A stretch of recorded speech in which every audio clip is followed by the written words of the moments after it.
Hello, you're watching Sideline on MNB World, and today in our studio we have resident coordinator of the United Nations to Mongolia, Mr. Tapan Mishra. Hello, how are you doing? I'm doing fine. Okay, let's start our interview. It's already your second time at our studio, right? Yes. And I would like to start our interview with the recently signed document between the United Nations and the government of Mongolia, a commitment to sustainable development cooperation. And as I remember, a similar document was signed in 2017 between our government and the UN. And what was the outcome of this 5-year partnership? Excellent question. You're absolutely right. We signed the United Nations Sustainable Development Cooperation Framework 2023 to 2027 for the next 5 years on the 20th of May 2022. This strategy for the next 5 years is the first time that has been done as a cooperation framework. And this is a result of the UN reforms, the change in the UN. All the 193 members of the United Nations told the United Nations to reform itself, to be able to be more fit for purpose to deliver on achieving the SDGs. And that is why we moved to create new framework called the Cooperation Framework, unlike the previous one, which was called the UN Development Assistance Framework, where the UN used to give assistance, but now it's about cooperation. But let me get back to your question. In the last 5 years, absolutely, that we 2017 to 2021, we extended that 5-year framework into one extra additional year because of the COVID pandemic. Now, when we signed the cooperation framework on the previous framework, it was not expected that we will have such an unprecedented pandemic, the COVID-19. And because of that, we had to really change course a little bit to be able to deliver on the most challenging situation that we had, not only from a health perspective, but from a socioeconomic and other perspectives as well. So what we have done in the last 5 years is primarily, one, we have really supported the government of Mongolia in the best possible way on managing the impacts of COVID-19. One is that we have worked through our UN agencies with WHO, UNICEF, UNFPA, UNDP, all the agencies together have contributed towards building better support and resilience on the COVID-19 pandemic. So from a health perspective, we had a joint program where we spent $500,000 to really look at immediate support on the COVID requirements. We worked with providing vaccines through the COVAX, as well as agencies directly through donor funding, and been able to not only provide the vaccination support program, but communications on the vaccination, to be enabling follow-ups on that. We've also built the National Vaccine Store as a new state-of-art modern facility around that. So this is the whole way we've supported the people of Mongolia to overcome the challenges, and also some of the stigma, the misunderstanding on the vaccines. We've been able to use communication networks to be able to help people, children, adults, elderly, all facets of the society to overcome that. We've also used that time to support the government through the Ministry of Education and Sciences on e-learning, on be able to look at how the learning, because schools were closed for more than a year and a half, we were able to overcome that part of supporting learning through e-learning support and help in digital support on that. We've also worked on digital transformation, the government's digital strategy and the e-Mongolia part, by providing support from all UN agencies together through various agencies, both resident in the country and agencies from outside, like ITU, in various facets of that. We've implemented some joint programs for the first time together on one of the most vulnerable populations of Mongolia, the herders. The mulching, the noodleching, to be able to support their social protection, extending social protection and shock responsiveness because of zoods and other climate challenges. So we had a 2-year program with more than $2 million to be able to help them holistically, from looking at how to enhance their social insurance and social protection, to look at enhancing support through child money program that UNICEF supported. The social protection was with ILO. Then we looked at improving the resistance, shock resilience of the herders through support from FAO and then looking at how to help them build more capacities and lifelong learning and building their entrepreneurial skills with UNFPA. So this is one example of a joint program we did in social protection. Similarly, there are lots of other programs we've done on the financing side, on the integrated national financing framework together with UNDP, UNICEF and support from UNFPA together. So these are collective programs at the UN, not in silo one agency projects, but in changing the way that we are using the capacities, the best possibilities of all agencies together and bringing all the capacities in supporting the priorities of the government. We've also been working on looking at the impacts of the Russia's war on Ukraine and its impact on that. So we are working and studying currently that's undergoing on that. And then we are also working on many other projects which are delivering results for people. As a result, we are also supporting some of the policy issues on resource mobilization, on development, on gender-based violence and women's empowerment. So there are many such laws and on human rights defenders. So we've been supporting the government on many of these policy issues, on the law, legal issues, legal framework, legal environment, in addition to implementing a lot of projects and programs and the larger initiatives around that. So I would say the UN is now coming together more, looking at the previous UNDAF, the Development Assistance Framework, to moving to the cooperation framework in a very comprehensive manner. I see. When we talk about the sustainable development goals, we cannot leave the economic growth, right? And when it comes to Mongolia, Mongolia is quite dependent in terms of economy from few sectors, including mining, mineral resources, and livestock or raw materials export. And how do you think, is there solutions to decrease this dependency from few sectors and diversify the economy of Mongolia? Mongolia is a landlocked country between two economic giants, Russia on the north, China on the south.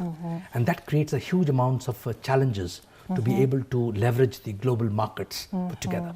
And therefore, if you see the dependence of Mongolia has a lot of natural resources, mineral wealth, as well as animal wealth. We have coal, copper and gold, which are mostly exported as a raw material. And the whole export of raw material becomes dependent on specific countries put together. And given the fact, because of the COVID, we've experienced 2 years of border closure, which has impacted our economy more than anything else. The war on the Russia-Ukraine war has also impacted to some extent, but I think the economic challenges that you talk about has really been very significant, and therefore the loss of revenue, loss of income has been significant because of lack of exports. We've also seen huge challenges in terms of unable to utilize some of those opportunities. The biggest opportunity for Mongolia, as you said, is to move from being an exporter of raw material to be an exporter of a more diversified economy. So looking at products and services, even with minerals and metals that we are talking about, if you can look at more the value-added processing of that in country rather than export of raw material. That will generate also employment for people, especially the youth, and we can get their skills up to date, whether it's coal processing or copper or gold or other minerals and metals, whether it's wool and cashmere.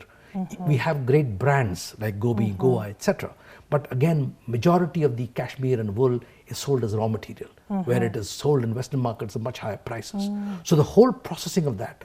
Now, the third aspect of it is export of the renewable energy. We have 260 days of Narnigaral in the land of Selmek Huktenger, the open blue skies. We can leverage both the solar and wind, and we can be an exporter of green energy. We have some projects on hydro as well, but I want to look at a comprehensive where Mongolia can be an exporter of green energy rather than dependent on neighbors for electricity in the peak winter. The last point is that things like tourism, not only in terms of normal tourists coming here, but ecotourism, social tourism, cultural tourism, adventure tourism. This is an amazing country with a beautiful heritage of classical Mongolian nomadic culture. We can leverage a lot of that by really building good infrastructure which supports tourism. And I think the government has announced that 2023 will be the year of tourism. So there are many, many things we can do to diversify. So three major things is one, looking at value-added processing, which will give more value for what we export, more value, and also processing some of those will give opportunities for employment, green energy, and also tourism. But last thing to tell you is that on trade, We are working with all our partners in the country as well as outside, like UNCTAD, the United Nations Conference on Trade and Development, and the International Trade Center.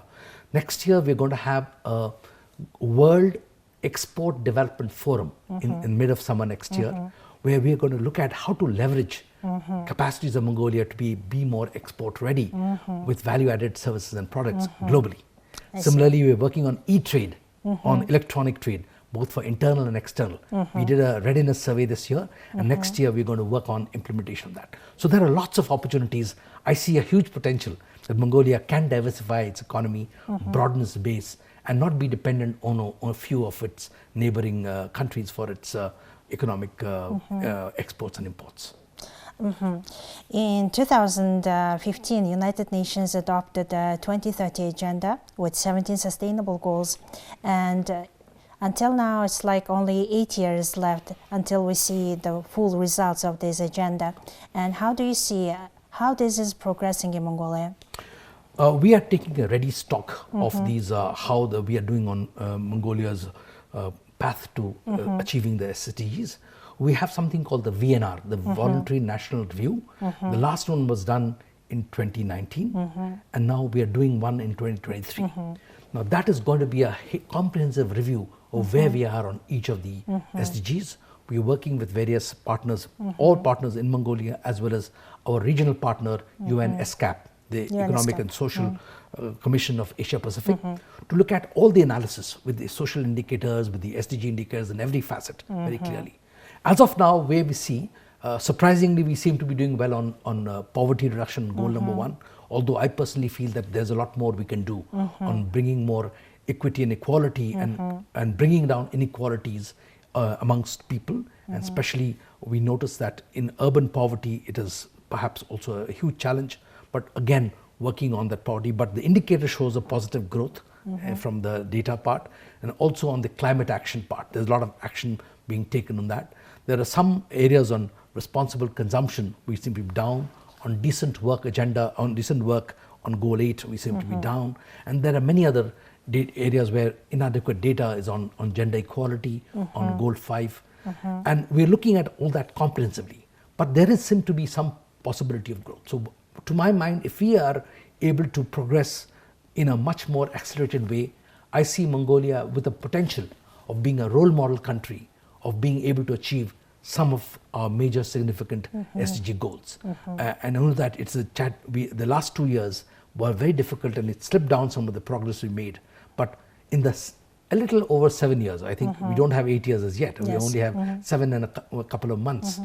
But we really need to. So I think it's a good warning sign for us to see that we need to accelerate our growth, not only towards achieving the SDGs, which is the main focus of our cooperation framework, but even beyond, towards Mongolia's Vision 2050, to make Mongolia very resilient, a very inclusive and sustainable development happening towards achieving these goals.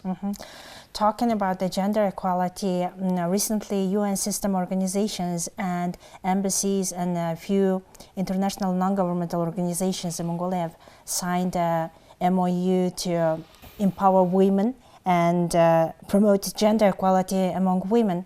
And what kind of measures will be taken within this frame? So we have absolutely right. We're going to take an oath in terms of supporting the whole gender equality and women's empowerment priority. It's a great initiative. We work closely with the National Committee for Gender Equality, NCGE, and some of our agencies work on very specific projects to make sure that we look at gender holistically.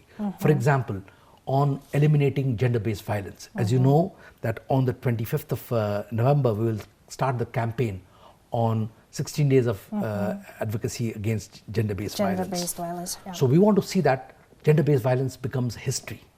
In Mongolia and throughout the world, gender-based violence has been growing during the pandemic. And we know, and in Mongolia, we see we need to look at some of the root causes. Why is that happening? And perhaps I'm looking at some of the deeper reasons that culturally perhaps some of the men are getting left behind in terms of education, other livelihoods, etc., especially in the Malching, Nodalching herders families. And the girls are getting more educated and going and getting better jobs, and including scholarships overseas. And I think some of the boys are getting left behind, and every indicator, whether it's livelihoods or income or social status or mental health and physical health, life expectancy is 10 years less than one. So I think there seems to be some kind of a reaction which is demonstrated through gender-based violence.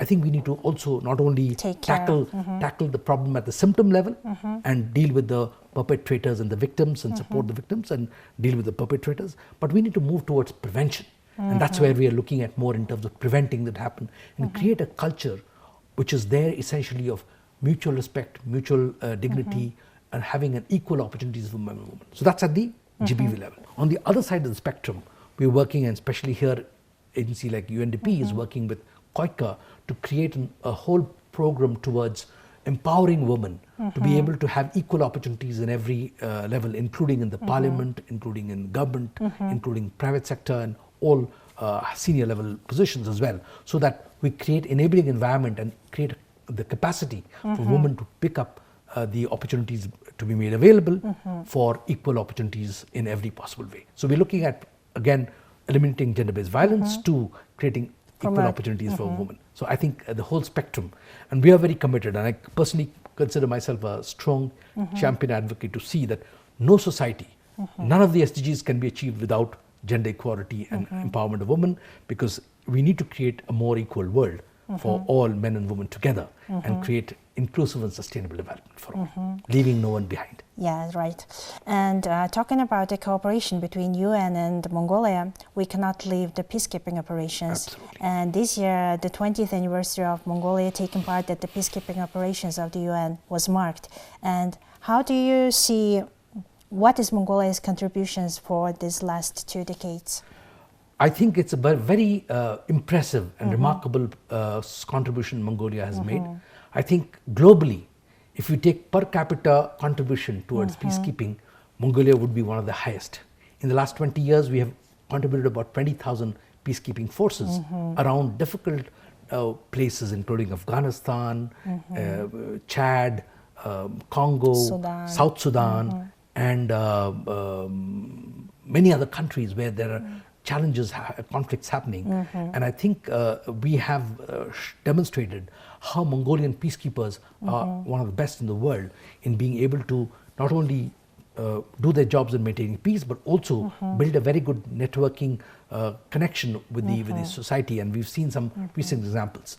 This year we had this women's conference on conference on women's peacekeepers when the Undersecretary General for Peacekeeping July Operations or June, in July this year, and we had demonstrated how we can move to. So currently we have about over 900 peacekeepers who are currently employed all over the world, and we are trying to increase the numbers more because Mongolia is very proud to be able to contribute towards peace and security globally. So that's happening. We also are planning and proposing to create a kind of a think tank for maintaining peace and security, stability, and building it here in Ulaanbaatar. We are trying to discuss with the UN headquarters to see how we can do that. That's a proposal of the government. But overall, I think Mongolia's contribution to peacekeeping has been very, very significant and something that both Mongolia and the UN are proud of. But let me add one more thing. It's not only the peacekeepers. Mongolia also has the unique distinction of holding the Ulaanbaatar dialogue on regional peace and security. And we have annually this dialogue which has been affected by the COVID in the last 2 years. But this year again... This year it was already organized. It was organized already, and it's a very good platform to bring in all partners in Northeast Asia and globally to come together and talk about peace and security. And Mongolia is seen as an oasis of peace and security and stability in a very challenging world where we have so many geopolitical conflicts happening. So I think Mongolia's contribution to peace and security is well recognized. And I think one of the reasons why the Secretary General of the United Nations, Antonio Guterres, when he came here on the 8th of August, 8th to 10th of August, he complimented Mongolia on its contribution to peacekeeping, on the peace and security leadership that it's demonstrating, on supporting on the nuclear non-proliferation put together, and the many other positives where Mongolia is playing a good role model and also a cradle of democracy and human rights. So I think we need to be proud that despite all these challenges globally, Mongolia still stands rocked as a good example of peace, security and stability. Well, thank you very much for providing us detailed information about the United Nations activity in Mongolia. Well, thank you for staying with us. We'll see you next time with more stories and updates.